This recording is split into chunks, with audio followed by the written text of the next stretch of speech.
जय श्री राम दोस्तों, आपका स्वागत है ममता हिंदी कहानियां चैनल में। यहाँ पर आपको मिलेंगी दिल को छू जाने वाली प्रेरणादायक कहानियां। अगर आपको हमारी कहानियां पसंद आए तो वीडियो को लाइक करें, चैनल को सब्सक्राइब करें और अपने सुझाव कमेंट में जरूर दें। आपके सहयोग से आपका अपना चैनल ज्यादा से ज्यादा लोगों तक पहुंच पाए। धन्यवाद।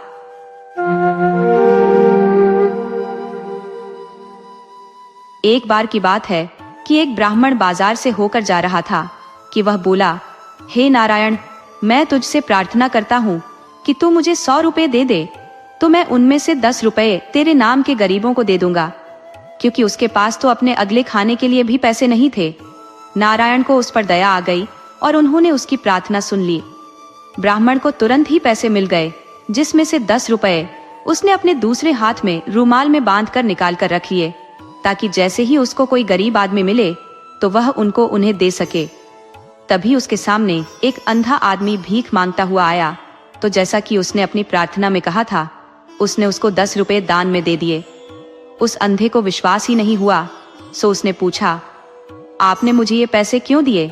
ब्राह्मण बोला, नारायण ने मुझे अभी अभी 100 रुपए इस शर्त पर भेजे हैं कि मैं उनमें से 10 रुपए उसके नाम पर किसी गरीब आदमी को दे दूं। अंधा बोला, भगवान आपको सुखी रखे, मेहरबानी करके मुझे अपना सारा पैसा दिखाइए। मैंने अपनी सारी जिंदगी में 100 रुपए कभी एक साथ नहीं देखे, मुझे उन्हें कम से कम महसूस तो करने दीजिए। ब्राह्मण को इसमें उसकी कोई चालाकी नहीं लगी, सो उसने अपना रुमाल उस भिखारी के हाथ में रख दिया। बेवकूफ आदमी, वह कुछ जरा ज्यादा ही सीधा रहा होगा। पैसों का रुमाल लेते ही भिखारी ने दिखाया कि वह उसका ही पैसा है, सो ब्राह्मण उसके ऊपर चिल्लाया और उससे अपना रुमाल छीन लिया। तो भिखारी ने जोर जोर से शोर मचाना शुरू कर दिया, बचाओ बचाओ, ये आदमी चोर है, ये मेरा सब कुछ छीनना चाहता है। ए लोगों, इसको पकड़ लो, अब इससे और लड़ने की ताकत मेरे अंदर नहीं है। आस पास चलते लोग चिल्लाए, क्या बात है, क्या किया है इसने?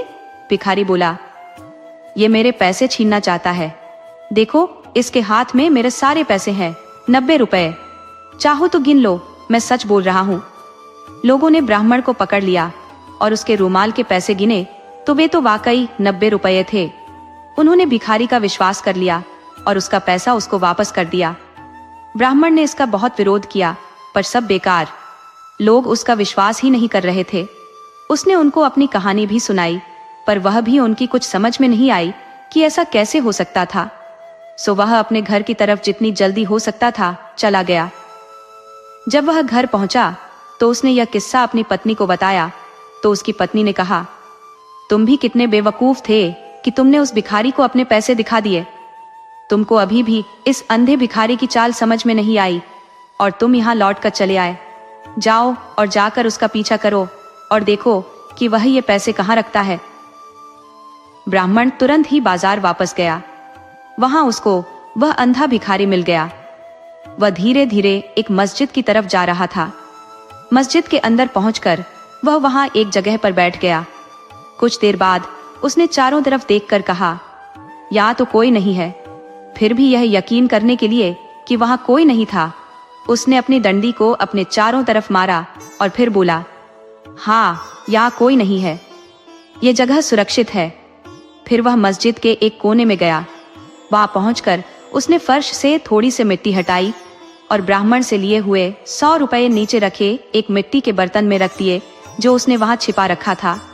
फिर वह बोला, अल्लाह का लाख लाख शुक्र है, सुबह मेरे पास केवल 1000 रुपए ही थे, पर अब मेरे पास 1100 रुपए हैं। अल्लाह का बहुत बहुत शुक्रिया। जब ब्राह्मण ने भिखारी के ये शब्द सुने तो वह बहुत खुश हुआ। ये करके भिखारी मस्जिद के बाहर निकल आया। जैसे ही वह मस्जिद के बाहर निकला तो ब्राह्मण मस्जिद के अंदर गया। वहां से वह मिट्टी का बर्तन निकाला और उसे अपने घर ले गया। जब वह घर पहुंचा तो उसकी पत्नी ने उसकी बहुत तारीफ की और उसको फिर से उस अंधे भिखारी के पीछे पीछे जाने के लिए कहा कि जाओ और देख कर आओ कि वह अब आगे क्या करता है। ब्राह्मण फिर चला गया। अगले दिन सारा दिन वह उस भिखारी के पीछे पीछे घूमता रहा। उस दिन भी शाम को उसने अपने आप को एक मस्जिद में पाया। वह भिखारी उस दिन की तरह से आज भी कुछ पैसे जो उसने उस दिन कमाए थे वह जमा करने गया था। जब उस अंधे आदमी को उसके पैसे वाला मिट्टी का बर्तन धरती में गड़ा नहीं मिला तो वह बहुत दुखी हुआ। वह बेचारा अपना चेहरा और छाती पीट पीट कर रोने लगा। इस सब से उसने इतना शोर मचाया कि उस मस्जिद का मुल्ला उसको देखने पहुंचा कि यह कौन क्यों रो रहा है। इत्तफाक से ये मुल्ला भी अंधा था और बहुत चालाक था। मुल्ला ने भिखारी से पूछा, यहाँ तुम ये क्या कर रहे हो? सबको परेशान कर रहे हो और मस्जिद की जमीन भी खराब कर रहे हो।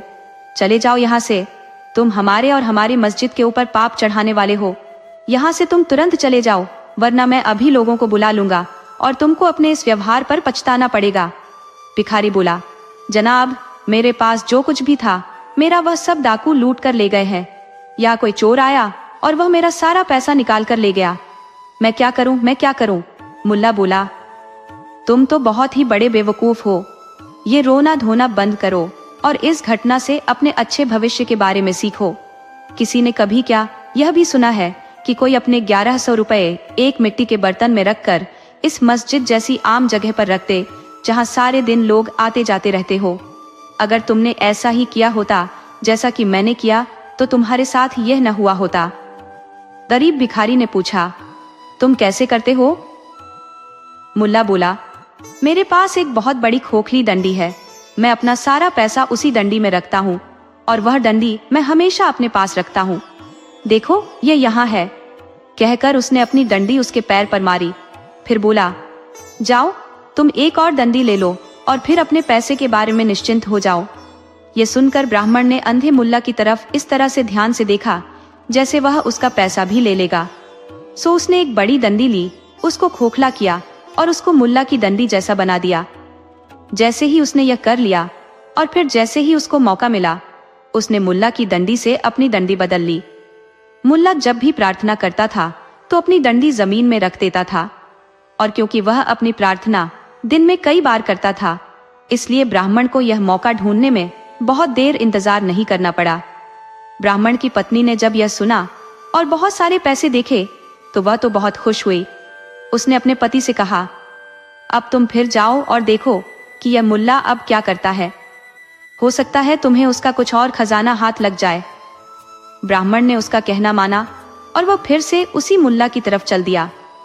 वहां जाकर वह क्या देखता है कि उसके पास एक और मुल्ला बैठा हुआ है।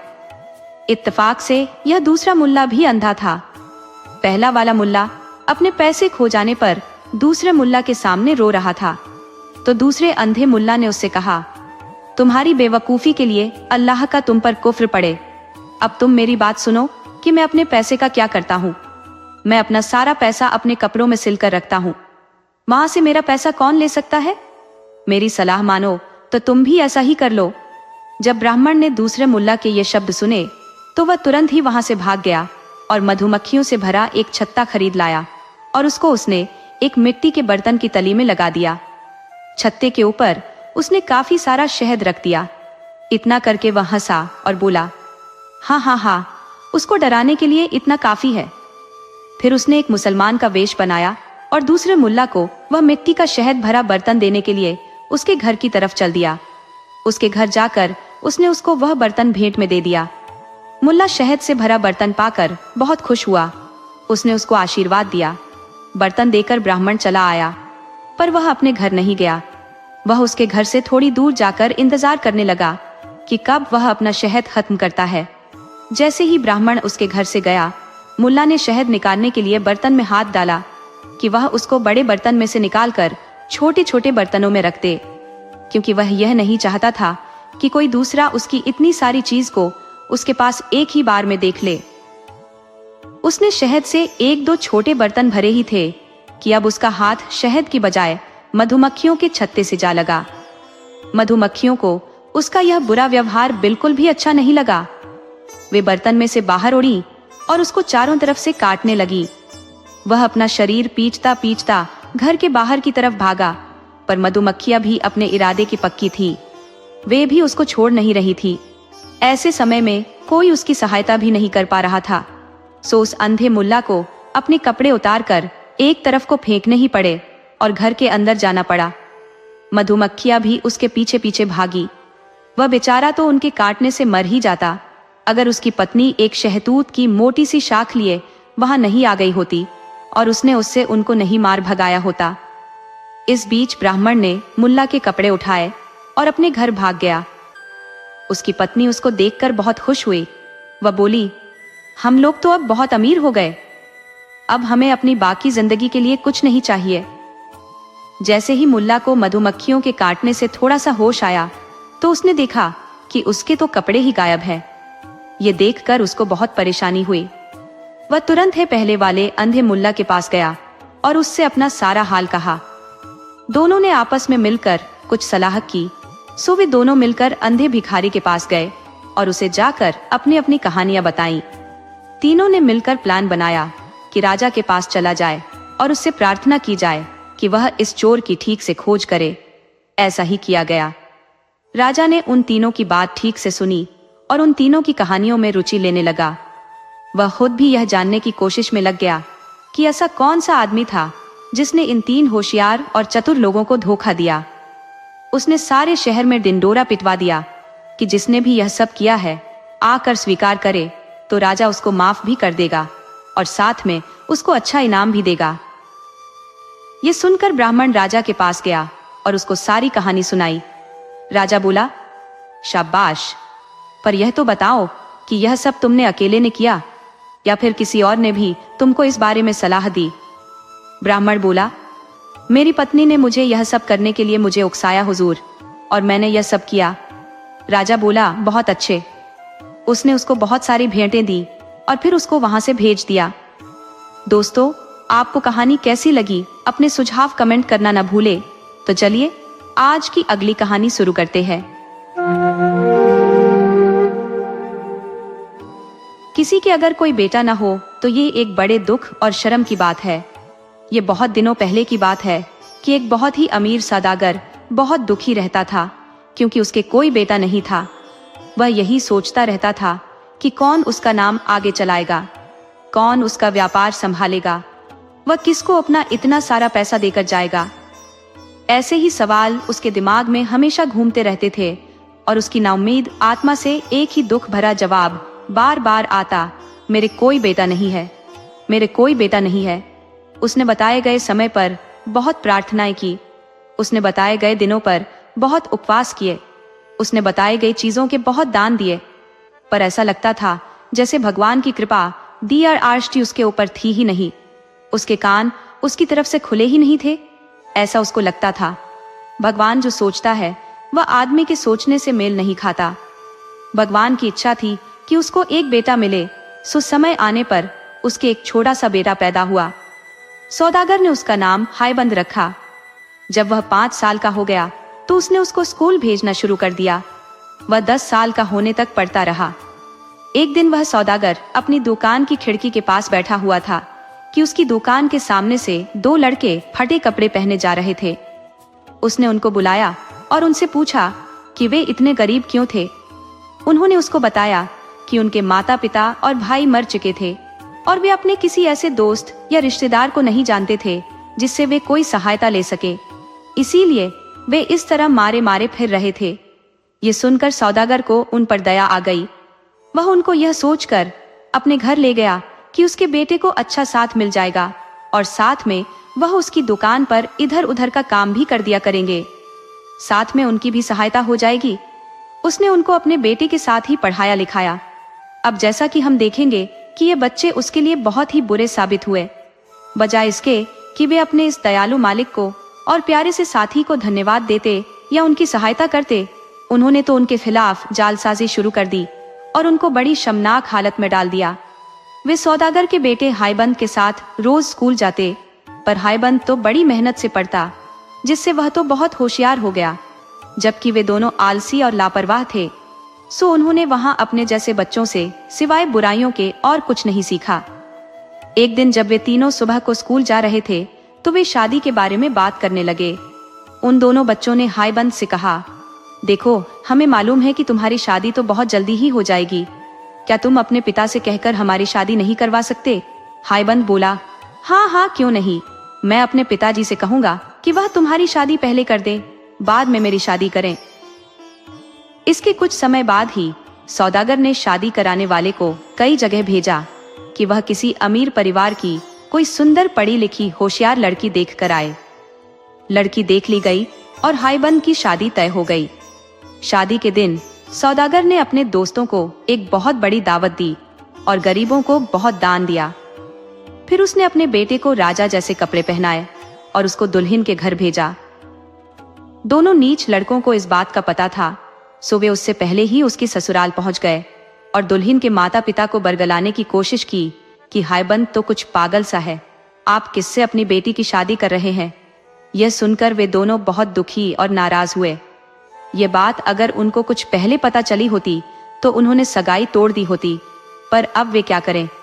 अब तो बहुत देर हो चुकी थी। दुल्हा अपने घर से चल चुका था।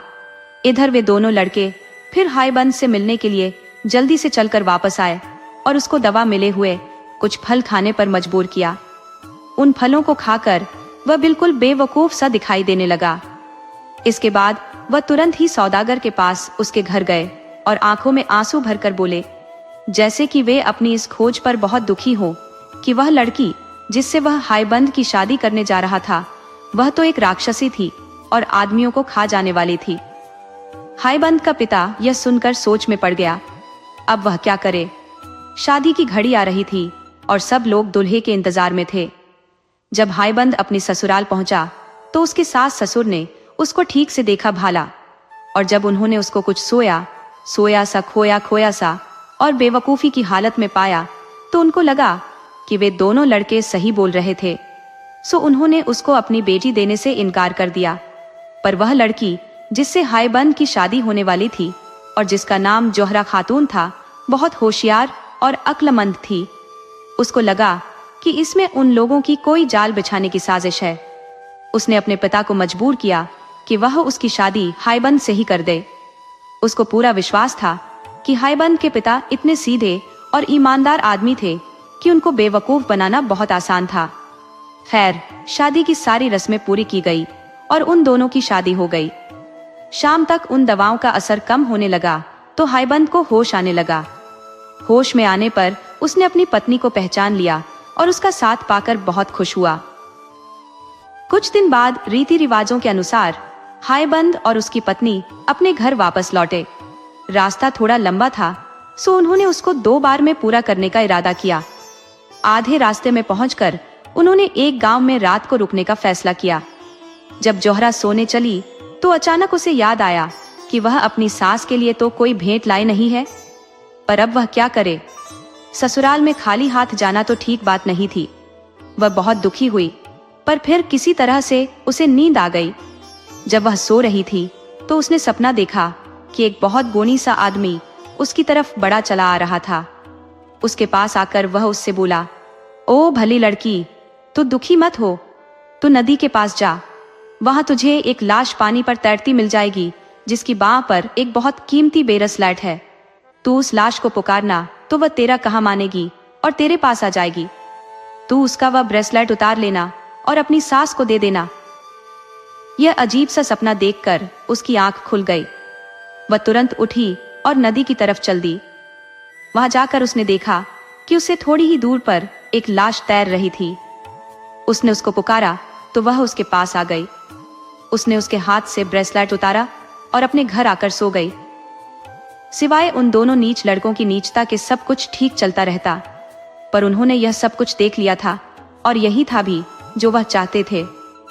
उनको बस किसी भेड़ का खून नदी की तरफ जाने वाले रास्ते पर और नदी के किनारे पर छिड़कना था और फिर भागकर अपने मालिक सौदागर के पास उसको यह बताने जाना था कि उनकी बहू किस तरह से बर्ताव कर रही थी। उन्होंने ऐसा ही किया। सौदागर तुरंत ही उनके पीछे पीछे भागा आया। जब उसने खून के निशान देखे तो वह ऐसे रो पड़ा जैसे कोई मरने वाला रोता है। सुबह को वह अपने बेटे के पास गया और उसको वह सब बताया जो उसने सुना और देखा, पर उसके बेटे को उसका विश्वास ही नहीं हुआ और वह अपने पिता से बहुत नाराज हो गया। सुबह को पूछने पर दाई ने बताया कि आधी रात के करीब उसकी मालकिन कुछ देर के लिए घर के बाहर गई तो थी, लेकिन वह बाहर गई क्यों थी यह उसको नहीं पता। हाईबंद को यह सुनकर बहुत आश्चर्य हुआ और उसको इस नीच कहानी पर विश्वास करना पड़ा। इसका परिणाम यह हुआ कि वह अपनी पत्नी से अलग अलग रहने लगा। सारी बारात दुखी सी सौदागर के घर वापस आई जौहरा को एक अलग कमरे में इन रख दिया गया, जहाँ केवल उसकी दाएं ही जा सकती थी और कोई नहीं। एक दिन जौहरा की सास ने दरवाजे की जीरी से जौहरा के कमरे में झांक कर देखा तो वह तो वहां का दिया राश देखकर डर के मारे बेहोश होते होते बची। इस तरह काफी समय बीत गया। इस बीच हाईबंद अपने उन दोनों नीच दोस्तों के साथ पिता के बिजनेस में उनकी सहायता करता रहा। वह अभी भी उन दोनों को अपना दोस्त ही समझता था। एक दिन सौदागर ने उन तीनों को एक छोटे से व्यापार के लिए शहर से बाहर भेजा। उसने ऐसा इसलिए किया था क्योंकि उसने देखा कि हाईबंद अपनी पत्नी के लिए बहुत दुखी था, तो उसने सोचा कि इससे शायद उसका मन कुछ बदल जाए। तीनों नौजवान अपनी यात्रा पर चल दिए। वे कई मील चले कि हाईबंद को अचानक याद आया कि वह अपने हिसाब की कापियां तो घर पर ही भूल आया है। वह उनको लेने के लिए घर वापस लौटा और अपने दोस्तों से ये वायदा किया कि वह शाम तक लौटकर उनको पकड़ लेगा। ये हिसाब की कापियां जौहरा के कमरे में रखी हुई थी। वे वहां थी ही क्यों, ये तो हमको नहीं पता, पर वे वहां थी। सो घर लौटकर हाईबंद तुरंत ही जौहरा के कमरे की तरफ दौड़ा। वहां उसने अपनी पत्नी को देखा। वह दुखी होने पर भी बहुत सुंदर दिखाई दे रही थी, बहुत अच्छी और बहुत प्यारी। हाईबंद अपने आप को रोक न सका। उसने उसको अपनी तरफ खींचकर गले लगा लिया और चूम लिया।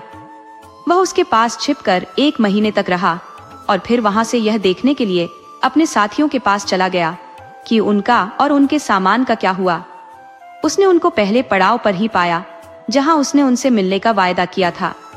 वे वहां से कहीं गए भी नहीं थे और न ही कोई चीज उन्होंने बेची ही थी। वे तो बस वहां खा पीकर और जुआ खेलकर आनंद कर रहे थे।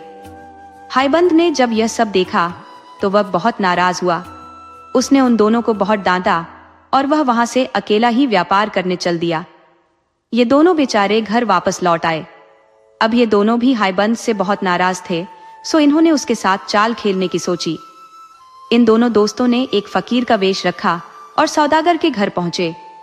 वहां जाकर बोले, आप समय रहते संभल जाइए। आपके घर में एक राक्षसी है जिसको बच्चे की आशा हो गई है। उसका चरित्र ठीक नहीं है। भगवान के लिए अपने लिए आप उसको घर से बाहर निकाल दीजिए। कहीं ऐसा ना हो कि वह आपके घर को और आसपास के लोगों को बर्बाद कर दे। ये कहकर वे वहां से चले गए। अब हम केवल सोच ही सकते हैं कि जब सौदागर और उसकी पत्नी ने फकीरों के मुंह से ऐसी बात सुनी होगी तो उसका उन पर क्या और कितना असर हुआ होगा। ये सुनकर तो वे चैन से ही नहीं बैठे जब तक उन्होंने इस बात की सच्चाई की पता नहीं कर ली। उन्होंने अपना पूरा घर छान मारा, घर की हर स्त्री से पूछा, पर जैसा कि फकीरों ने उनसे कहा था वैसा कुछ भी नहीं पाया। तब वे इस सच्चाई का पता लगाने के लिए जौहरा के पास खुद गए। वहां उनको पता चला कि उसको तो वाकई बच्चे की आशा थी। उसने उनको बहुत समझाने की कोशिश की कि वह कोई राक्षसी नहीं थी बल्कि एक गुणवती स्त्री थी, पर सब बेकार। सौदागर ने अपने दीवान को बुला भेजा और उससे उसको सजा देने के लिए कहा। सजा में उसको जंगल ले जाना था जहां उसका सिर काट देना था। ऐसा ही हुआ। जंगल पहुंचकर उसने अपने सजा देने वालों से प्रार्थना की कि वे उस पर दया करें। वह बोली, आप लोग इतने बेरहम और अन्याय नहीं हो सकते कि आप एक सीधी सादी स्त्री का कत्ल करें। मैंने ऐसा कुछ नहीं किया है जिसके लिए मुझे मौत की सजा मिले, और न आप मेरे खिलाफ कुछ साबित कर सकते हैं। क्या अब भी आप मेरा कत्ल करेंगे? वे बोले, हम क्या करें, हमें ऐसा ही हुक्म मिला है। इस पर जौहरा जमीन पर नीचे लेट गई और भगवान की प्रार्थना करने लगी। हे भगवान, मुझ पर दया कर। तू तो जानता है कि मैंने कोई पाप नहीं किया है। मुझे इस सजा से बचा। एक सिपाही आगे बढ़ा और उसने जौहरा को मारने के लिए अपनी तलवार उठाई तो लो, देखो, वह तलवार तो लकड़ी की हो गई। तब दूसरे सिपाही ने अपनी तलवार उठाई तो वह अपने हाथ ही नहीं उठा सका। उसको ऐसा लगा जैसे किसी छिपी हुई ताकत ने उसके हाथ उसके पीछे बांध दिए हों। इसके बाद तीसरा आदमी अपनी तलवार उठाकर आगे बढ़ा तो वह बेहोश होकर नीचे गिर गया। इस तरह भगवान ने उस स्त्री की पुकार सुनी और उन दोनों दोस्तों के नीच इरादों को नाकामयाब कर दिया। जब सिपाहियों ने यह देखा तो उनको यह विश्वास हो गया कि वे भगवान की इच्छा के खिलाफ काम कर रहे थे। वे बोले, हम तुम्हें नहीं मारेंगे, पर हम तुमसे प्रार्थना करते हैं कि अब तुम हमें यह बताओ कि हम अपने आप को कैसे बचाएं, क्योंकि जब सौदागर और दीवान साहब को पता चलेगा कि हमने उनका हुक्म नहीं माना और तुम्हें नहीं मारा, तो वे हमसे नाराज हो जाएंगे और हमको सजा देंगे। हमारे लिए तो उनका यही हुक्म था कि हम तुम्हें मार दें और तुम्हारा सिर ले जाकर उनको दे दे। जोहरा खातून बोली, आप डरे नहीं। कहकर उसने जमीन पर से कुछ मिट्टी उठाई और उसका एक सिर बनाती हुई बोली, मैं इस मिट्टी का अपने सिर जैसा एक सिर बनाती हूँ। सिर बनाकर उसने भगवान से प्रार्थना की कि वह इसको मांस और खून का बना दे। भगवान ने उसकी प्रार्थना सुनी। वह मिट्टी का सिर एक जीते जागते हाड़ मांस का सिर बन गया और उससे खून टपकने लगा। वह सिर वह उन सिपाहियों को देकर बोली, लीजिए, यह सिर ले जाकर आप सौदागर साहब को दे दीजिएगा। सिपाहियों ने वह सिर लिया और घर वापस लौट गए। सौदागर ने जब वह सिर देखा तो वह बहुत खुश हुआ। उसने उसे बाहर अपने बागीचे में टांग दिया। जोहरा खातून कुछ दिन तक जंगल में ही रहती रही और वहां जो भी फल सब्जियां मिले वे खाती रही। कुछ दिन बाद उसने वहां से जाने का विचार किया तो उसने एक पेड़ से कहा कि वह हायबंद का पता करे और उसको बताए कि उसकी पत्नी कहाँ गई। फिर वह दूसरे देश चल दी। वहां जाकर वह एक बूढ़ी विधवा स्त्री से मिली और उसी के घर ठहर गई। दिन में वह लकड़ियां और कुछ और चीजें चुनने जाती जिनको वह शाम को बाजार में बेच आती। रात को वह उस बुढ़िया के घर में सो जाती। समय आने पर उसने एक सुंदर से बेटे को जन्म दिया। इत्तेफाक की बात कि उसी समय वहां की रानी को भी बच्चा होने वाला था। वह प्रार्थना कर रही थी कि उसके बेटा हो जाए, क्योंकि राजा ने उसको धमकी दी थी कि अगर उसके बेटा नहीं हुआ तो वह उसको मरवा देगा। इसलिए उस बेचारी को बहुत चिंता लगी थी। उसने शाही दाइयों को बुलवाकर पूछा भी कि उसके बेटा होगा कि नहीं, पर सबने मना कर दिया कि नहीं, उसके बेटा नहीं होगा।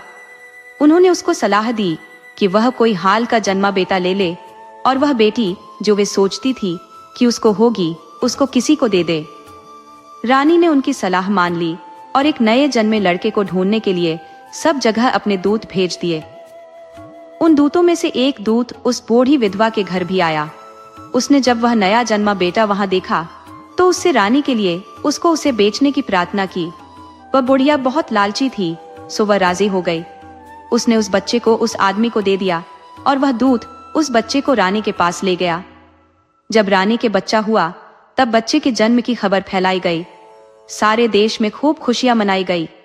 उधर जैसे ही दूत जोहरा के बेटे को लेकर गया, बुढ़िया ने कुछ पत्थर इकट्ठा किए और उनमें से एक बड़ा पत्थर वहां रख दिया जहां जोहरा का बच्चा सोता था, और बाकी बचे पत्थर एक अलमारी में रख दिए। जब जोहरा वापस लौटी तो उसने उससे कहा कि कोई दैवीय स्त्री वहां आई थी जिसने उस बच्चे को पत्थर में बदल दिया, जैसे कि उसने उसके पहले कई बच्चों के साथ किया था। इसको साबित करने के लिए उसने उसको अलमारी में रखे हुए वे बचे हुए पत्थर दिखलाए जो उसने वहां पहले से ही रखे हुए थे। उसने उसको यह भी बताया कि वह राक्षसी साल में वहां एक बार आती थी। बेचारी जोहरा खातून अपने बच्चे के इस तरह खो जाने पर बहुत दुखी हुई, बहुत रोई। पहले तो उसका पति चला गया और अब उसका बच्चा भी चला गया। वह तो बस अब मरना चाहती थी। ये दुनिया उसके लिए बहुत ही खराब और मुश्किल वाली लगी। वह अब किसके लिए? उसकी जिंदगी दूभर हो गई थी। वह बस दिन में लकड़ी और फल जैसी चीजें इकट्ठी करके लाती और हर रात को उस नीच बुढ़िया के अजीब से घर में लौट आती जिसमें उसको बिल्कुल भी आराम नहीं मिलता था। इस बीच उसका बेटा यानी राजकुमार बड़ा होता रहा। वह एक बहुत ही चतुर और गुणी नौजवान बन गया। अपना काम करते समय अक्सर वह इस बुढ़िया विधवा के घर के पास से गुजरता। एक दिन शाम को जब वह उस बुढ़िया के घर के पास से गुजर रहा था तो उसने जोहरा को देखा जो अपना दिन का काम खत्म करके घर लौट रही थी। वह उसकी सुंदरता देखकर चकित रह गया। उसने यह भी देख लिया कि वह कहाँ रहती थी। जब वह महल लौटा तो राजा के पास गया और उस स्त्री से अपनी शादी करने की प्रार्थना की। राजा ने कहा कि वह उसके बारे में सोचेगा। उसने जोहरा खातून को अपने महल में बुलाया। वह खुद भी उसकी सुंदरता और सीधेपन से बहुत प्रभावित हुआ। उसने उससे अपने बेटे के प्यार की बात बताई और उससे पूछा कि क्या वह उससे शादी करना पसंद करेगी। इस पर उसने जवाब दिया कि वह तो पहले से ही शादीशुदा है। उसको यह भी पता नहीं है कि उसका पति जिंदा है या मर गया है। वह फिर बोली कि अगर उसको अगले 6 महीने तक अपने पति की कोई खोज खबर न मिली तो वह राजकुमार से शादी कर लेगी। राजा ने उसकी बात मान ली और इस तरह से यह मामला कुछ दिनों के लिए टल गया। उस सारे साल और कई और साल तक हाईबंद व्यापार के उद्देश्य से दुनिया में देश देश घूमता रहा। आखिर इसी समय के आसपास वह एक बहुत ही अमीर आदमी बनकर अपने घर लौटा। उसने सोचा था कि उसको अपनी पत्नी अपने घर में ही मिल जाएगी, क्योंकि अब तक वह अच्छी साबित हो गई होगी और उसके घर वालों ने उसको स्वीकार कर लिया होगा। पर हम उसके दुख की केवल कल्पना ही कर सकते हैं जब उसको घर आकर यह पता चला होगा कि उसकी पत्नी के साथ क्या क्या हुआ। उसने अपने माता पिता से पूछा कि उसको मारने वाले उसे किधर लेकर गए थे और कहां उन्होंने उनके बेरहम हुक्म का पालन किया होगा। उन्होंने उसको सब बता दिया तो उसने उसी समय अपनी कुछ चीजें बांधी और उसी दिशा में चल दिया जहां उसको उसके मारने वाले लेकर गए थे। भगवान की कृपा से वह उसी जंगल में आ पहुंचा जहां जोहरा को मारा जाने वाला था और उसी पेड़ के पास पहुंच गया जिससे जोहरा ने अपने पति को अपने बारे में बताने के लिए कहा था। पेड़ बोला, तुम्हारी पत्नी मरी नहीं है, तुम्हारी पत्नी तो जिंदा है। जो सिर तुम्हारे पिता के पास ले जाया गया था वह तुम्हारी पत्नी का सिर नहीं था। तुम तुरंत ही फला फला देश चले जाओ, वह तुम्हें वहीं मिल जाएगी जिसे तुम ढूंढ रहे हो। जाओ, अल्लाह तुम्हारी रक्षा करे। कुछ दिनों की यात्रा के बाद हाईबंद उस देश पहुंच गया और एक सुबह जब वह उस देश के मुख्य शहर के बाजार में घूम रहा था तो उसने कुछ स्त्रियां उस बुढ़िया के घर कुछ सामान ले जाती हुई देखी।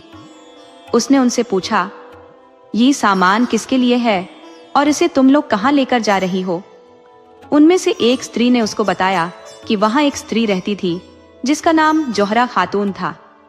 उसकी शादी वहां के राजकुमार से होने वाली है। वे ये सामान उसी की शादी के लिए लेकर जा रही हैं। क्योंकि वह बहुत गरीब है इसलिए राजा ने उसकी शादी के लिए ये कपड़े और गहने भिजवाए हैं। वह कुछ साल पहले किसी दूसरे देश से यहाँ पर आई थी। ये सुनकर हाईबंद ने उस स्त्री को अपना नाम लिखी एक अंगूठी दी और उससे प्रार्थना की कि वह उसे उसको दे दे। वह उनके साथ उसके घर के दरवाजे तक जाएगा और बाहर उसके जवाब का इंतजार करेगा। उस स्त्री ने ऐसा ही किया। जोहरा ने तुरंत ही हाईबंद की अंगूठी पहचान ली। वह दौड़ी दौड़ी बाहर आई और बहुत दिनों से खोए हुए अपने पति से मिली। यह खबर तुरंत ही महल भेज दी गई कि उसको उसका पति मिल गया है। राजा यह सुनकर बहुत नाउम्मीद हुआ, पर राजकुमार तो बिल्कुल पागल सा ही हो गया। वह अपने पागलपन में दौड़ा दौड़ा जोहरा के घर गया और अपनी पूरी कोशिश की कि वह उसके साथ उसके महल चले। पर जैसे ही जोहरा ने उसे देखा तो वह उसको तुरंत ही पहचान गई कि वह उसका बेटा है। सब कुछ साबित हो गया। रानी ने स्वीकार कर लिया कि वह उसका बेटा नहीं था। बूढ़ी विधवा ने भी स्वीकार कर लिया कि वह बच्चा उसने राजा के आदमियों को बेचा था। उस दूत ने भी स्वीकार कर लिया कि वह राजकुमार को उस बुढ़िया के घर से खरीद कर ले गया था। पर इन सब के अलावा जो सबसे बड़ी बात थी वह यह थी कि राजकुमार की शक्ल अपने माता पिता से बहुत मिलती थी। राजा ने जब यह सब सुना तो वह तो बहुत गुस्सा हुआ। उसने तुरंत ही अपने रानी को देश निकाला दे दिया और उस बूढ़ी विधवा को मरवा दिया। हाईबंद और उसकी पत्नी अपने बेटे के साथ अपने देश वापस लौट आए, जहां वे बहुत दिनों तक खुशी खुशी रहे। दोस्तों, आपको कहानी कैसी लगी अपने सुझाव कमेंट करना न भूले। तो चलिए आज की अगली कहानी शुरू करते हैं।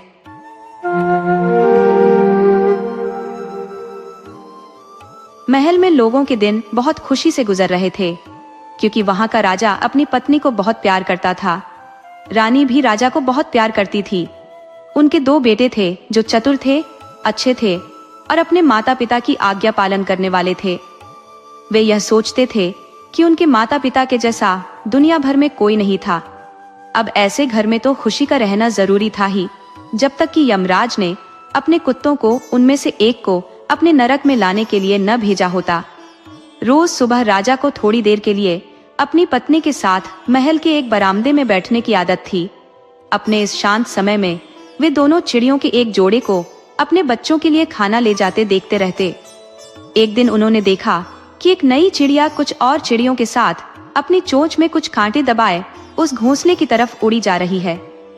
राजा को यह जानने की बड़ी उत्सुकता हुई कि वहां क्या हुआ था, सो उसने अपने एक नौकर से कहा कि वह उस पेड़ पर चढ़े और पता करे कि वहां क्या हुआ।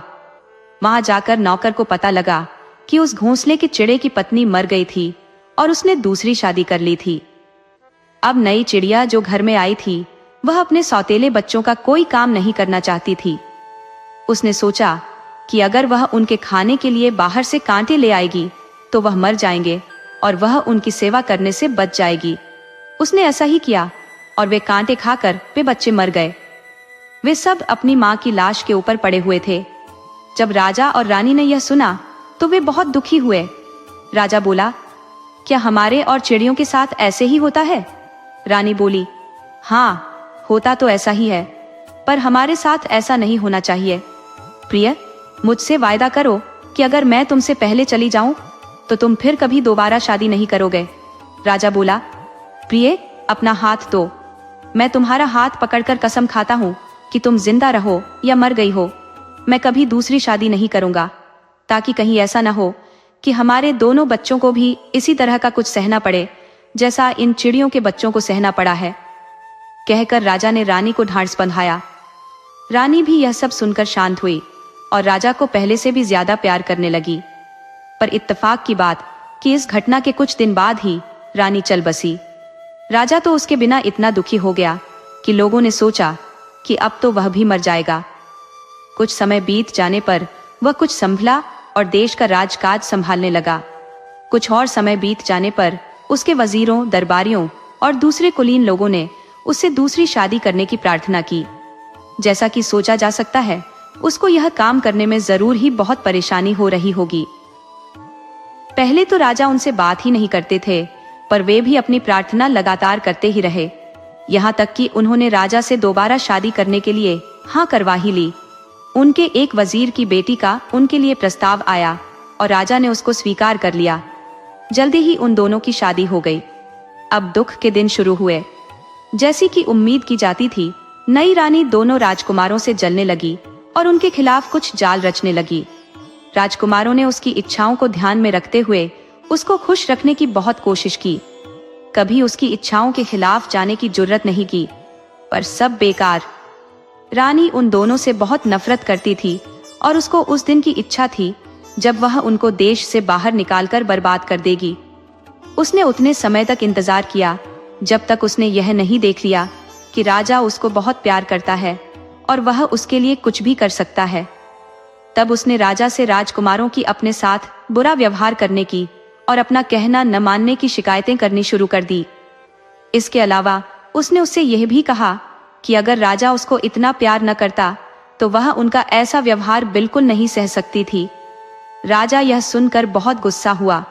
उसने तुरंत ही अपने आदमियों को हुक्म दिया कि वे उसके दोनों बेटों को सबकी आंख बचाकर जंगल में ले जाकर मार दे। बच्चों को अपने पिता के हुक्म के ऊपर कोई सवाल पूछने की आदत नहीं थी, सो वे दोनों बच्चे सिपाहियों के साथ खुशी चले गए। उनको पिता के बेरहम हुक्म का तो पता नहीं था। उन्होंने सोचा कि शायद उनके पिता ने उनको जंगल में घूमने के लिए भेजा होगा। जब वे सब जंगल में एक जगह पहुंचे तो सिपाहियों ने अपनी अपनी तलवारें निकाल ली और उनको मारने के लिए ऊपर उठाया तो बच्चों को बहुत आश्चर्य हुआ। उनको पता ही नहीं चला कि उन्हें क्या करना चाहिए। वे चिल्लाए, हे भगवान, हमारी सहायता करो। भगवान ने उनकी सुन ली। सिपाहियों की लोहे की तलवारें लकड़ी की तलवारों में बदल गई और पत्थर दिल सिपाहियों के दिल में दया भर गई। उनसे उन नन्हे बच्चों को मारा नहीं गया, उन्होंने उन्हें छोड़ दिया।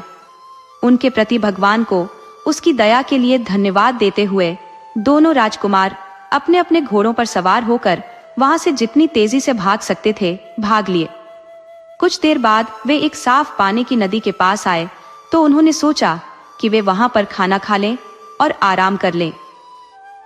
उन्होंने यह भी निश्चय किया कि वे दोनों एक साथ नहीं सोएंगे, कहीं ऐसा न हो कि कोई डाकू आ जाए या फिर कोई जंगली जानवर आ जाए और उनको और उनके घोड़ों को खा जाए। इस प्लान के साथ बड़ा भाई पहले सो गया और छोटा भाई जागकर पहरा देने लगा। जब वह पहरा दे रहा था तो दो चिड़ियां सूराब्रोर और बूराब्रोर वहां आईं और पास के एक पेड़ पर आकर बैठकर बातें करने लगी। सूराब्रोर बोला, देखो, उस पेड़ पर जिसकी डाल उस नदी तक जा रही है, दो गाने वाली चिड़िया बैठी है। क्या तुम्हें पता है कि वे कौन सी चिड़िया हैं? बूढ़ा ब्रोर बोला, हाँ, वे तो बहुत ही बढ़िया चिड़ियन है। मैंने उनको यह कहते सुना है कि जो कोई भी उनमें से एक का मांस खाएगा वह राजा बन जाएगा, और जो दूसरे का मांस खाएगा वह वजीर बन जाएगा। वह सबसे ज्यादा अमीर आदमी होगा, और वह हर सुबह जहां भी लेटेगा वहां अपने नीचे की जगह पर इतने कीमती 7 जवाहरात पाएगा जिसकी लोग कीमत नहीं आंक पाएंगे। यह सुनकर छोटा भाई तो बहुत उत्सुक हो गया। उसने तुरंत ही उन दोनों को एक तीर मारा और मार दिया। फिर उसने दोनों चिड़ियों को पकाया। एक चिड़िया उसने खुद खाई और दूसरी चिड़िया भाई के लिए छोड़ दी। भाई जब सोकर उठा तो उसने छोटे भाई की वह छोड़ी हुई चिड़िया खा ली। अगली सुबह दोनों भाई फिर अपनी यात्रा पर चल दिए। रास्ते में छोटे भाई को अचानक याद आया कि उसका चाबुक तो वहीं रह गया। वह अपने इस चाबुक को बहुत पसंद करता था, सो वह उसे लेने के लिए वापस दौड़ गया। चाबुक उसको नदी के किनारे दिखाई दे गया। वह उसको उठाने के लिए अपने घोड़े से उतरने ही वाला था कि एक बहुत बड़ा ड्रैगन पानी में से बाहर निकल आया और उसने उसके पैर में काट लिया और वह बेहोश होकर जमीन पर गिर पड़ा। इस हालत में वह बेचारा कई घंटे पड़ा रहा। बड़ा भाई जब उसका इंतजार करते करते थक गया तो वह आगे चल दिया कि उसका छोटा भाई शाम तक उसको पकड़ लेगा। आगे चलकर वह एक शहर में पहुंचा तो वहां जाकर उसको पता चला कि वहां के राजा की अभी अभी मौत होकर चुकी है और वहां की जनता उसके वारिस की खोज में है। ऐसा लगता था कि वहां का यह रिवाज था कि जब वहां का राजा मर जाता था तो एक हाथी को राजा चुनने के लिए भेजा जाता था। जिस किसी को भी वह हाथी चुन लेता था वहां के लोग उसी को अपना राजा मान लेते थे, चाहे वह कोई अमीर हो या गरीब, पढ़ा लिखा हो या गंवार, अपने देश और भाषा का हो या फिर किसी दूसरे देश या भाषा का।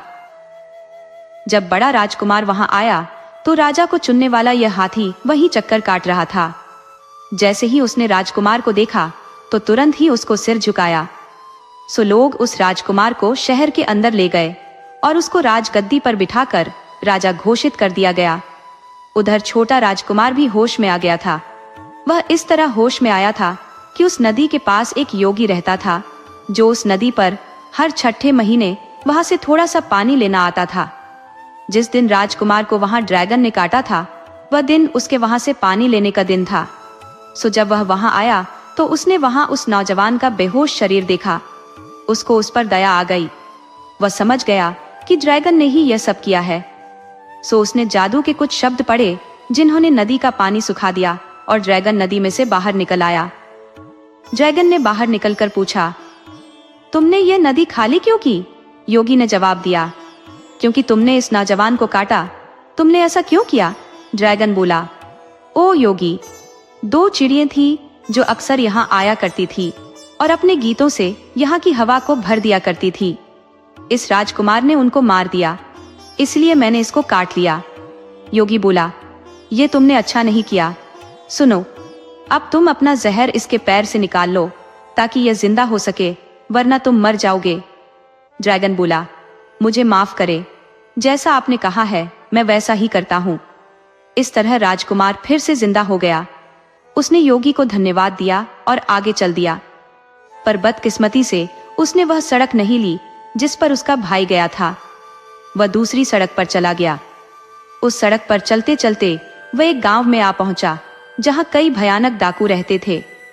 इत्तेफाक से उनमें से उसने एक डाकू के घर का दरवाजा खटखटाया और उससे रहने की जगह मांगी तो उसने उसको तुरंत ही अपने घर में ठहरा लिया।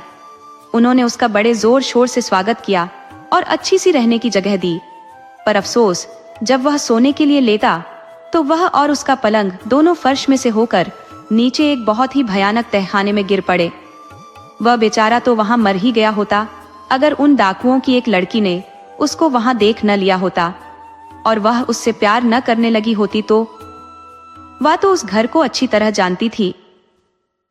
यह भांपते हुए कि अजनबी को इस कब्र में पसीना आ गया होगा, जैसा कि डाकू लोग उस जगह को कहते थे, वह छिपे रूप से उसके पास गई और उसके लिए खाना ले गई। इस खाने के बदले में राजकुमार ने उसको 7 जवाहरात दिए। वह लड़की रोज सुबह खाना लाती रही और राजकुमार उसको रोज 7 जवाहरात देता रहा। जैसे जैसे वह राजकुमार से मिलती रही उसके लिए उसकी मोहब्बत बढ़ती ही चली गई और वह खुद क्योंकि बहुत सुंदर और अक्लमंद थी, तो राजकुमार भी उसकी तरफ आकर्षित हो गया। उसने उससे जल्दी ही शादी करने का वायदा किया। आखिर वे वहां से आजाद हो गए और वहां से जल्दी एक तेज घोड़े पर सवार होकर समुद्र की तरफ भाग गए, जहां वे एक जहाज पकड़कर वहां से निकल लिए, जो तभी किनारा छोड़ने वाला था। दूसरी सवारियों के साथ उस जहाज पर एक सौदागर भी था। उसको वह लड़की इतनी अच्छी लगी कि वह राजकुमार को मारकर उससे खुद शादी कर लेना चाहता था। इस प्लान के अनुसार एक दिन जब वह और राजकुमार नारखेल खेल रहे थे, सौदागर ने राजकुमार को समुद्र में धक्का दे दिया। खुशकिस्मती से उसकी पत्नी वहीं जहाज के एक हिस्से में खड़ी हुई थी। उसने देखा कि उसके पति का शरीर ऊपर से नीचे आ रहा है, तो उसने तुरंत ही अपने हाथ बढ़ा दिए और उसको बचा लिया। जब यह बात कि राजकुमार जहाज से गिर गया था सारे जहाज में फैली, तो यह सब जानकर जहाज पर काम करने वाले और उसमें यात्रा करने वाले दोनों ही बहुत दुखी हुए। राजकुमार ने अपनी पत्नी को मना कर दिया था कि जब तक वे अपनी जगह पर नहीं पहुंच जाते, इस मामले की खोज नहीं करनी है। इस तरह वह वहां छिपे छिपे रहता रहा। सौदागर इस मामले में राजकुमार की अपनी पत्नी के बाद अपने आप को सबसे ज्यादा दुखी दिखा रहा था। खैर, फिर वह सौदागर जल्दी ही ठीक हो गया और उसने राजकुमार की पत्नी की तरफ ध्यान देना शुरू कर दिया और उससे अपने साथ शादी करने के लिए कहा। लड़की ने शादी 6 महीने के लिए ये कहते हुए टाल दी कि अगर 6 महीने तक उसके पति का कुछ पता नहीं चला तो वह उसके साथ शादी कर लेगी। कुछ महीने में ही जहाज अपनी जगह पहुंच गया। वहां पहुंचकर राजकुमार ने अपने आप को प्रकट किया और सौदागर पर इल्जाम लगाया कि उसने उसको डुबोने की कोशिश की। इस बीच सौदागर को जेल में डाल दिया गया जब तक उसके मुकदमे की सुनवाई होती है। इत्तेफाक से वे एक बहुत बड़े शहर के बराबर की जगह पर ही उतरे थे, जहां वह बड़ा राजकुमार राज कर रहा था। बड़ा राजकुमार उस समय अपने छोटे भाई के बारे में बहुत दुखी था कि उसका भाई इस समय कहाँ था। सो अपने आप को थोड़ी सी तसल्ली देने के लिए उसने अपने वजीर को कह रखा था कि वह रोज शाम को उसको एक कहानी सुनाए, क्योंकि उसका वजीर उसको दिन में जो कुछ सुनता था उसी पर उसको अपनी कहानी सुनाता था। इसलिए इस तरह से उसको यह आशा हो गई थी कि शायद उसको किसी तरह अपने भाई की खबर मिल जाए। जिस दिन जहाज किनारे पर लगा था, इस वजीर की बेटी समुद्र के किनारे गई थी, जहां उसको राजकुमार और उसकी पत्नी और नीच सौदागर की अजीब कहानी सुनने को मिली। वह कहानी उसने आकर अपने पिता को सुना दी। अगली शाम को वजीर ने वह कहानी राजा को सुना दी। राजा को यह कहानी सुनकर बहुत उत्सुकता हो गई, तो उसने अपने वजीर से कहा, राजकुमार और उसकी पत्नी कहाँ है? उनको तुरंत ही हमारे सामने पेश किया जाए। मुझे लगता है कि मुझे अपना इतने दिनों का खोया हुआ भाई मिल गया है। राजकुमार और उसकी पत्नी को तुरंत बुलवाया गया। तुम लोग सोच सकते हो कि दोनों भाई इतने दिनों के बाद मिलकर कितने खुश हुए होंगे। वे दोनों आपस में गले मिलकर बहुत रोए। छोटे राजकुमार को उस देश का वजीर बना दिया गया और सौदागर को फांसी लगा दी गई। कुछ साल बाद उनके पिता के कुछ दूत उस देश में आए और उन्होंने बताया कि राजा उन लोगों को देखना चाहता था। जब उसको अपनी नीच पत्नी की नीच हरकत का पता चला, तो उसने उसको मार दिया। ये सुनकर दोनों भाई अपने पिता से मिलने तुरंत ही चल दिए। वे लोग वहां सुरक्षित पहुंच गए और जाकर अपने पिता से मिले। अब दोनों आपस में मिलकर बैठे। कुछ समय बाद ही राजा मर गया। बड़ा राजकुमार उसके वारिस की हैसियत से उस देश का राजा बन गया और छोटा राजकुमार उस देश का राजा बन गया जहां उसका बड़ा भाई राज कर रहा था। दोनों राजकुमार बहुत फले फूले और अपनी होशियारी, न्याय और दया के लिए मशहूर हुए। दोस्तों, आपको कहानी कैसी लगी? अपने सुझाव कमेंट करना न भूले। तो चलिए आज की अगली कहानी शुरू करते हैं।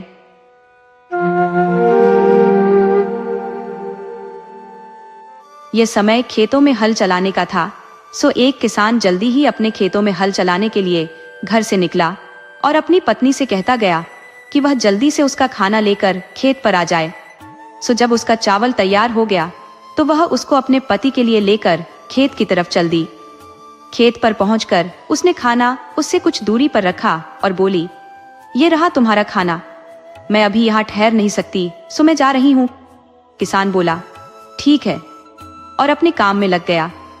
कुछ देर बाद वह खाना खाने आया तो उसने देखा कि उसके खाने का बर्तन तो खाली पड़ा है वह इस बात पर बहुत गुस्सा हुआ। जब वह शाम को अपने घर वापस पहुंचा तो उसने अपनी पत्नी को इस तरह की चाल खेलने पर बहुत डांटा, पर उसने सोचा कि शायद वह उससे झूठ बोल रहा होगा। यह सोचकर वह बहुत दुखी हुई। अगले दिन जब किसान फिर से खेत पर जाने लगा तो उसने फिर अपनी पत्नी से वही कहा कि वह उसका खाना खेत पर ले आए और उसको कुत्ते की तरह भूखा न मारे। उस दिन वह एक बड़ी सी हंडिया में पिछले दिन से दुगुना चावल उसके लिए लेकर गई और फिर से खेत में रखकर बोली, देखो यह तुम्हारा खाना रखा है, अब मत कहना कि मैं तुम्हारे लिए खाना लेकर नहीं आई। मैं यहाँ ठहर नहीं सकती क्योंकि मुझे घर भी देखना है, घर में कोई नहीं है। कहकर वह घर वापस लौट गई। कुछ ही देर में एक गीदड़ आया, वही गीदड़ जो पिछले दिन भी आया था और उसका खाना खा गया था, और उसने खाने के बर्तन में अपना मुंह डाला। वह जानवर चावल खाने के लिए इतना उतावला हो रहा था कि उसने अपनी गर्दन उस बर्तन की तंग गर्दन में जबरदस्ती डाल दी। असल में यह बर्तन पिछले दिन वाला बर्तन नहीं था, ये उससे बड़ा था और इसकी गर्दन कल वाले बर्तन से तंग थी। ये बात गीदड़ को पता नहीं थी। जबरदस्ती अपनी गर्दन बर्तन में घुसाने की वजह से उसकी गर्दन उसमें फंस गई और वह उसको उसमें से बाहर नहीं निकाल सका। इस तरह से वह इस समय बड़ी भयानक हालत में था। वह अपना सिर इधर उधर हिलाता हुआ और बर्तन को जमीन से मारता हुआ चारों तरफ को भागने लगा ताकि वह बर्तन फूट जाए और उसका सिर उसमें से बाहर निकल आए। जमीन पर बर्तन मारने की आवाज काफी हो रही थी, सो उससे किसान का ध्यान उधर आकर्षित हुआ। यह देखने के लिए कि यह आवाज कहां से आ रही थी, किसान ने इधर उधर देखा तो देखा कि एक गीदड़ उसके खाने के बर्तन को लिए हुए इधर से उधर घूम रहा है और उसे जमीन पर पटक रहा है। उसने तुरंत अपना बड़ा वाला चाकू उठाया और गीदड़ की तरफ भागा। अरे तू ठहर जा जरा, तो तू है चोर मेरे खाने का। तूने ही कल मेरा खाना चुराया और तू ही उसे आज भी चुराना चाह रहा है। गीदड़ चिल्लाया, मुझे जाने दो किसान भाई, मुझे जाने दो। मुझे इस बर्तन में से बाहर निकाल दो तो मैं तुम्हें वही दूंगा जो तुम चाहोगे। किसान बोला, ठीक है।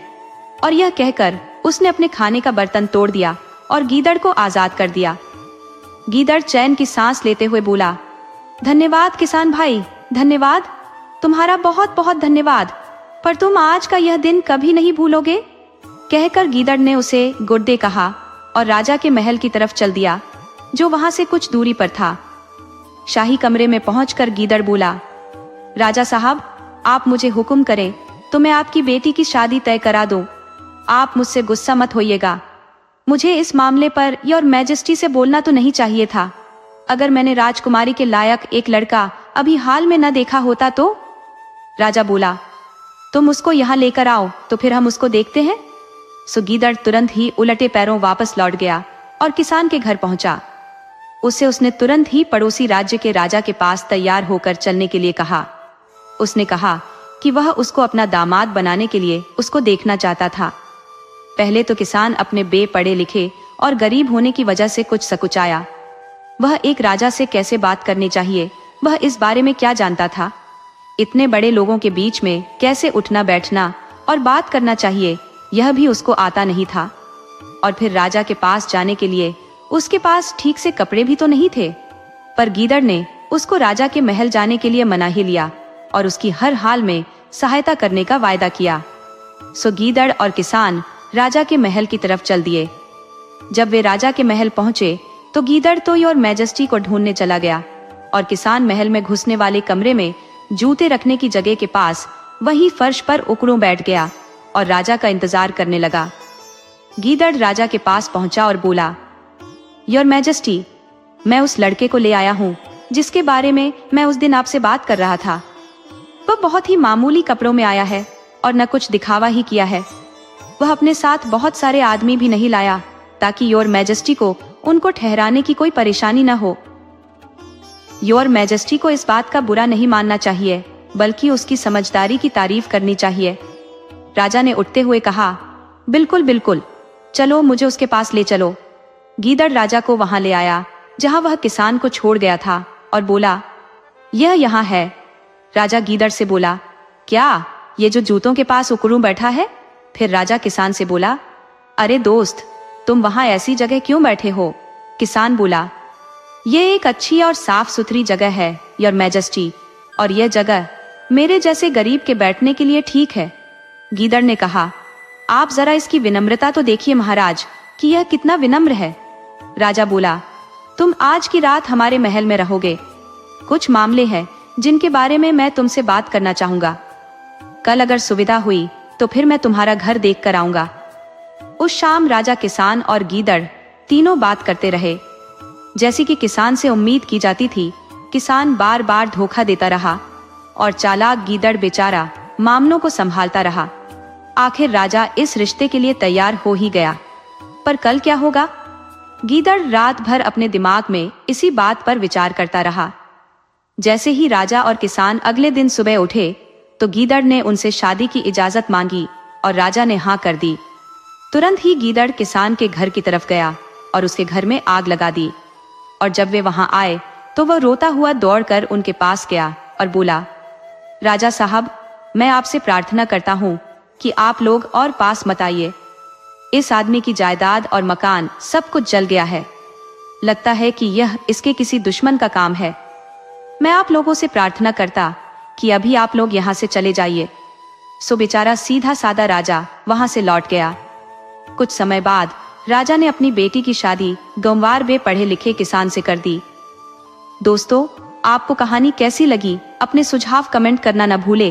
तो चलिए आज की अगली कहानी शुरू करते हैं।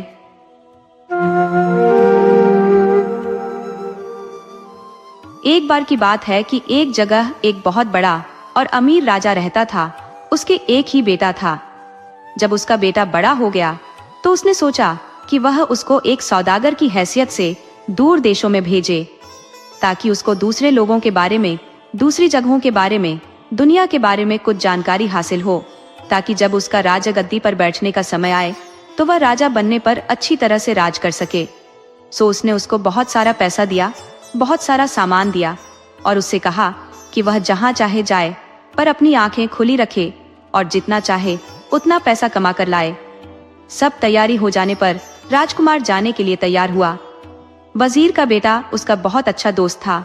वह उसके साथ जा रहा था और बहुत सारे नौकर और घोड़े। घूमते घामते वह सब समुद्र के किनारे एक जगह आ पहुंचे, जहां एक जहाज अपना लंगर उठाने ही वाला था। वहां वे विदेश की यात्रा के लिए उस जहाज पर सवार हो लिए। कुछ समय तक तो सब ठीक ठाक रहा, जब तक वे एक टापू के पास से गुजरे। वहां जहाज ने अपना लंगर डाल दिया। यहाँ वह कुछ घंटों के लिए रुकने वाला था। सो राजकुमार अकेला ही बाहर टापू घूमने के लिए निकला, क्योंकि उसके दोस्त वजीर के बेटे ने बीमार होने का बहाना करके बाहर जाने से मना कर दिया। वजीर का बेटा बहुत ही नीच आदमी था। उसने राजकुमार को उकसाया कि वह टापू पर खूब लंबा घूम कर आए और उधर जहाज के कप्तान और नाविकों को रिश्वत दी कि वे राजकुमार को वहां से बिना लिए ही चले जाएं। सो वह जहाज राजकुमार को लिए बिना ही वहां से चला गया। उसने कप्तान से गोल घूमकर वहीं चलने के लिए कहा जहां से वे चले थे। वहां उसने सब राजकुमार का सब सामान बेचा और राजा के पास लौट गया। राजा ने पूछा, अरे तुम बहुत जल्दी वापस आ गए, और राजकुमार कहाँ है? वजीर का बेटा बोला, योर मैजेस्टी, मुझे बहुत अफसोस के साथ कहना पड़ रहा है कि राजकुमार तो मर गया। हुआ यूं कि हम लोग एक टापू के पास से ठीक से जा रहे थे कि जोर का एक तूफान आया और इतना बढ़ा कि उसने पूरे जहाज को अपनी चपेट में ले लिया। जहाज में जो कुछ भी था सब पानी में डूब गया। मैंने राजकुमार को बचाने की बहुत कोशिश की, पर अफसोस मैं उनको नहीं बचा सका। मैं भी बड़ी मुश्किल से बचकर वहां से निकल सका। राजा ने जब यह सुना तो राजा तो दुख के सागर में डूब गया। वह अपने बेटे के लिए बहुत दिनों तक रोता रहा। इस समय में उसकी हालत पागलों जैसी हो गई। वह न किसी की परवाह करता था और न कोई काम करता था, बस हमेशा अपने बेटे के लिए ही रोता रहता। इस बीच राजकुमार के हालात अच्छे हुए। जैसे ही उसको अपने दोस्त की नीचता का पता चला तो उसने रात को ठहरने की जगह ढूंढनी शुरू कर दी। उसने एक साफ झरने के पास एक जगह ढूंढ ली, जहां जाकर वह इस आशा में सोने के लिए लेट गया कि अगली सुबह उसके लिए कुछ अच्छा लेकर आएगी। जब वह सो रहा था तो झरने में से स्वर्ग की एक अप्सरा निकली, जिसके साथ बहुत सारे सिपाही थे। वहां आकर वह खाना खाने बैठ गई। जब वह खुद खाना खा चुकी तो वह राजकुमार के पास गई और उसको कुछ खाना दिया। राजकुमार ने उसका दिया वह खाना खाया और उसको बहुत बहुत धन्यवाद दिया, क्योंकि जब से वह जहाज से उतरा था उसने कुछ भी नहीं खाया था। खाना खाकर उसने उस अप्सरा से पूछा, ओ सुंदरी, तुम कौन हो और कहाँ से आई हो? सुंदरी बोली, जनाब, मैं स्वर्ग से आई एक अप्सरा हूँ। आप मुझे अपनी कहानी बताएं तो शायद मैं आपकी कुछ सहायता कर सकूं। राजकुमार बोला, सुंदरी, मैं एक राजकुमार हूँ। मैं अपने पिता की इच्छा से अनुभव और ज्ञान पाने के लिए इधर उधर घूम रहा हूँ, ताकि मैं उनके बाद मैं अच्छी तरह से राज कर सकूं। मैं बहुत सारा सामान लेकर जहाज में जा रहा था कि जहाज यहाँ कुछ घंटों के लिए रुका, सो मैं इस टापू को देखने के लिए नीचे उतर आया। पर जब मैं जहाज के कप्तान के बताए समय पर जहाज पर चढ़ने के लिए पहुंचा तो वह जहाज वहां से जा चुका था। मुझे इसमें कोई शक नहीं है कि इस काम में मेरे दोस्त वजीर के बेटे का हाथ था, जो मेरे साथ यात्रा कर रहा था। अप्सरा बोली, ओह, वह नीच आदमी, उसको अपनी इस नीचता का फल भुगतना पड़ेगा। जनाब, आप इस समय सोइए, मैं कल सुबह आपको आपके पिता के पास पहुंचा दूंगी। ये आदमी भी शायद लौट कर वहीं गया होगा, तब आप इसको आमने सामने बुरा भला कह सकते हैं। इतना कहकर वह अपने सिपाहियों के साथ झरने में ही गायब हो गई। राजकुमार सोने चला गया। अगली सुबह वह फिर आई। उसको जगाकर उसने उसको उसका नुकसान भरने के लिए कई कीमती जवाहरात दिए और उसे जाने के लिए कहा। उसकी बात मानकर वह बहुत सारे सिपाहियों को साथ लेकर चल दिया तो उसने अपने आप को अपने महल के रास्ते पर पाया। राजा उस समय अपने सोने वाले कमरे में बैठा हुआ था। उसने उस कमरे की खिड़की से एक बहुत बड़ा जुलूस आता देखा तो सोचा, यह कौन आ रहा है? उसने अपने दरबान को बुलाया और उसको यह देखने के लिए भेजा कि उसके महल की तरफ यह कौन आ रहा था। उसने दरबान को कुछ मोती दिए और उससे कहा, जाओ, भाग कर जाओ और देखो कि यह कौन आ रहा है। कहीं ऐसा न हो कि यह कोई ताकतवर दुश्मन हम पर हमला करने आ रहा हो। जब वह वहां पहुंचा तो राजकुमार ने उससे कहा, जाओ और वापस जाकर अपने राजा से कहो कि मैं उनका एक दोस्त हूँ और उनके बेटे के बारे में खबर देने आया हूँ। उसके बारे में मुझे कुछ अजीब खबरें मिली है। ये सुनकर राजा ने उसका अपने महल में बड़ी शानो शौकत के साथ स्वागत किया। उसने राजकुमार को आंखों में आंसू भरकर अपने राजकुमार के जहाज के डूब जाने की कहानी सुनाई। फिर उसने वजीर के बेटे को बुलाया ताकि वह उसको कहे को ठीक साबित कर सके। ये सब सुनकर राजकुमार अपने आप को रोक न सका और बोला, पिताजी, आप अपने आंसू पोंछ ले। आपका बेटा वापस आ गया है। मैं ही हूँ आपका बेटा। हमारे जहाज को किसी तूफान ने नहीं डुबोया था, किसी लहर ने मुझे नहीं मारा, बल्कि मैं एक अकेले टापू पर, जहाँ कोई नहीं रहता था, भूखा मरने के लिए छोड़ दिया गया था। फिर उसने वजीर के बेटे की तरफ इशारा करते हुए कहा, इस आदमी ने जहाज के कप्तान को रिश्वत दी कि वह मेरे बिना ही जहाज को ले जाए, ताकि मेरे पीछे यह मेरा सब सामान बेचकर उसका सारा पैसा हड़प ले। राजा चिल्लाया, ओ नीच आदमी। फिर अपने आदमियों को उसको फांसी का हुक्म सुनाते हुए कहा कि ऐसे लोगों को हमारे बीच रहने का कोई अधिकार नहीं है। राजा को अपना बेटा जिंदा पाकर बहुत खुशी हुई। कुछ समय बाद राजा मर गया और फिर उसके बाद उसके बेटे ने सफलतापूर्वक राज किया। दोस्तों, आपको कहानी कैसी लगी? अपने सुझाव कमेंट करना न भूले। तो चलिए आज की अगली कहानी शुरू करते हैं।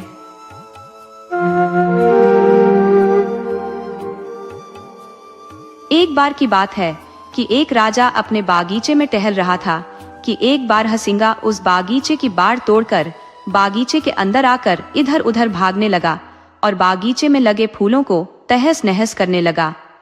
यह देखकर राजा को गुस्सा आ गया और उसने अपने नौकरों को बुलाकर उसे पकड़ने के लिए कहा। वह खुद भी नंगी तलवार लेकर उसके पीछे भागा। अचानक वह बागीचे से बाहर भाग गया। राजा भी उसके पीछे पीछे अपने घोड़े पर भागा। राजा उसका पीछा करते करते अपने राज्य की सीमा तक पहुंच गया, पर वह उसको पकड़ नहीं सका। उसकी वहां से आगे जाने की इच्छा नहीं हुई, सो वह वहीं पर रुक गया। मौसम बहुत गर्म था और उसको प्यास भी लगाई थी, सो वह अपने घोड़े से नीचे उतर गया और उसने नहाने की सोची। वह जब वहां नहा रहा था तो किसी नीच आदमी ने उसका घोड़ा और कपड़े चुरा लिए। अब राजा के लिए तो यह बहुत ही खराब हालत हो गई। वह अब क्या करे? वह अब अपने महल को कैसे लौटे, वह महल को नंगा कैसे जाए। मैं ऐसा नहीं कर सकता, बहुत दिनों तक सारे लोग मेरी हंसी उड़ाते रहेंगे। सो उसने पड़ोसी देश में घूमने का विचार किया। वह उस पड़ोसी देश में घूमता रहा कि घूमते घूमते उसको मोती की एक कीमती माला मिल गई। वह बोला, भगवान का लाख लाख धन्यवाद है कि यह माला मुझे मिल गई। इसको बेचकर अब मैं अपने लिए एक घोड़ा और कपड़े खरीद सकता हूँ। चलकर इसको बाजार में बेचने की कोशिश करता हूँ। चलते चलते वह उस देश के राजा के शहर पहुंच गया। वहां वह एक सुनार के पास पहुंचा और उससे पूछा, क्या तुम मुझसे एक मोती की माला खरीदोगे? मेरे पास एक कीमती माला है बेचने के लिए। मैं एक नदी पार कर रहा था, मुझे ये वहां मिल गई थी। सुनार बोला, देखूं तो? राजा ने वह मोती की माला उसको दिखाई तो वह चिल्लाकर बोला, ओह चोर, इसको तुमने कहां से चुराया? मैंने ऐसी 2 मालाएं राजा के लिए बनाई थी, उनमें से एक का पता नहीं चला कि वह कहां गई। ओ चोर, तुम जरा राजा के पास चलो तो। ऐसा कहते हुए उसने पुलिस को बुलाया और उससे उसको राजा के पास ले चलने के लिए कहा। तीनों राजा के पास पहुंचे। राजा ने सुनार की शिकायत सुनी और हुक्म दिया कि राजा के दोनों पैर काट दिए जाएं। उस राजा की रानी उतनी ही दयालु थी जितना कि राजा बेरहम और अन्यायी था। जब उसने यह सुना तो उसने उससे कहा, आप इतना बेरहम हुक्म कैसे दे सकते हैं जबकि इस मामले की कोई गवाही नहीं है? और ये सुनार लोग तो होते ही बदमाश है। आप तो जानते ही हैं कि पैसे के लिए ये लोग कितना झूठ बोलते हैं और कितना धोखा देते हैं। सच कहिए तो मैं तो इस आदमी के कहे पर भी उतना ही विश्वास करती जितना कि सुनार के कहने पर। राजा ने उसे डांट लगाई, जबान संभाल कर बात करो। तुम्हें क्या हक है राजकाज के मामलों में दखल देने का? रानी बोली, मैं चुप नहीं रहूंगी। कुछ दिनों से मैं आपको दरबार में भी खराब व्यवहार करते देख रही हूँ। आपके सलाहकार सब आपसे नाखुश है और आपकी जनता आपसे विद्रोह करने के लिए तैयार है। अगर आप इसी रास्ते पर चलते रहे तो आपका सारा राज्य बर्बाद हो जाएगा। राजा रानी की बात सुनकर बहुत गुस्सा हुआ और उसे कमरे के बाहर जाने के लिए कहा। अगली सुबह उसने रानी को उस आदमी के साथ राज्य के बाहर जाने का हुक्म दे दिया जिसके पैर काट डाले गए हों। रानी ने उसकी इस बात पर कोई ध्यान नहीं दिया, उलटे वह ऐसे राजा से पीछा छूट जाने से बहुत खुश थी। वह बिना पैरों वाले आदमी के पास गई और उसको राजा का हुक्म बताया। फिर उसने उसको एक लंबी सी टोकरी में बिठाया, अपनी कमर पर लादा और एक ऐसी जगह चल दी जहां शहर नहीं था। यह वही राजा था जिसके पैर काटने का हुक्म राजा ने दिया था। वहां उसने उसकी एक पत्नी की तरह सेवा की जब तक कि उसके घाव भरे। जल्दी ही वह उसको बहुत अच्छा लगने लगा। उसने भी उसके प्यार का बदला प्यार से दिया तो वह उसकी सचमुच में ही पत्नी बन गई। कुछ दिनों बाद उसने एक छोटे से बेटे को जन्म दिया। अपना घर चलाने के लिए वह जंगल से लकड़ी काटती और जाकर उनको शहर में बेच आती। एक दिन जब वह शहर गई हुई थी तो उसका पति सो गया और उसका बच्चा, जिसको वह उसकी देखभाल में छोड़ गई थी, घुटनों चलते चलते पास के कुएं के किनारे पर पहुंच गया और कुएं में गिर गया। जब राजा की आंख खुली तो बच्चे को वहां न पाकर वह बहुत दुखी हुआ। वह तो बिल्कुल पागल सा हो गया। वह चिल्ला चिल्ला कर रोने लगा, लगता है कि मेरे बच्चे को किसी जंगली जानवर ने खा लिया है, अब मैं क्या करूं? शाम को जब उसकी पत्नी शहर से लौटी तो यह जानकर वह भी बहुत दुखी हुई कि उनका बच्चा वहां नहीं था। पर वह एक बहुत ही बहादुर और समझदार स्त्री थी, इसलिए उसने खुद भी धीरज रखा और अपने पति को भी समझाया कि हमारी किस्मत में ऐसा ही लिखा था, दुखी मत होइए। रात को राजा सो नहीं सका। वह बच्चे के बारे में ही सोचता रहा और उसकी इच्छा भी करता रहा। यह उसके लिए अच्छा ही हुआ कि वह सो नहीं पाया, क्योंकि रात के तीसरे प्रहर में सूरा ब्रोर और बूढ़ा ब्रोर नाम की 2 चिड़े उनके खुले दरवाजे के पास वाले पेड़ पर आकर बैठ गए और ये बातें करने लगे। सूरा ब्रोर अपने दोस्त से बोला, देखो यह दुनिया कितनी मुश्किल है, जरा देखो तो इस आदमी के साथ क्या हुआ। इसको अपना देश छोड़ना पड़ा और अब यह बेचारा दूसरे देश में भिखारी की तरह रह रहा है, जहां उसको बड़े अन्यायपूर्ण ढंग से सजा दी गई। और अब यह अपने सुंदर से बेटे के दुख में भी परेशान है। इसका बेटा कल दोपहर ही इस कुएं में गिर गया था। बूढ़ा ब्रोर चिड़ा बोला, इन बेचारे लोगों को क्या क्या परेशानियां उठानी पड़ती हैं, क्या इनके लिए कुछ नहीं किया जा सकता? सूरा ब्रोर बोला, हाँ हाँ किया जा सकता है। अगर राजा इस कुएं में कूद जाए तो वह आसानी से बच्चे को बचा सकता है। इसके अलावा उसके पैर भी वापस आ सकते हैं। राजा ने उन चिड़ों की बातें सुनी तो उनको सुनकर उसे बड़ा आश्चर्य भी हुआ और खुशी भी हुई। जैसे ही सुबह हुई उसने अपनी पत्नी को जगाया और उसने उससे रात वाली बात बताई और उसे सलाह मांगी। रानी बोली, आप चिड़ों की बात माने और कुएं में कूद जाए। राजा कुएं में कूद गया, जिससे उसने अपने बच्चे की जान भी बचा ली और अपने पांव भी वापस पा लिए। इस घटना के बाद राजा को अपना वजीर मिल गया, जो अपने राजा की खोज में इधर उधर मारा मारा फिर रहा था। उससे राजा को पता चला कि उसकी जनता उसका बेसब्री से इंतजार कर रही है। सो वह अपनी पत्नी और बच्चे के साथ अपने राज्य वापस चला गया।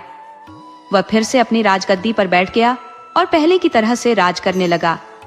गद्दी पर बैठते ही सबसे पहला काम उसने यह किया कि अपनी सेना लेकर उस राजा के ऊपर चढ़ाई कर दी जिसने उसके साथ इतना बुरा व्यवहार किया था।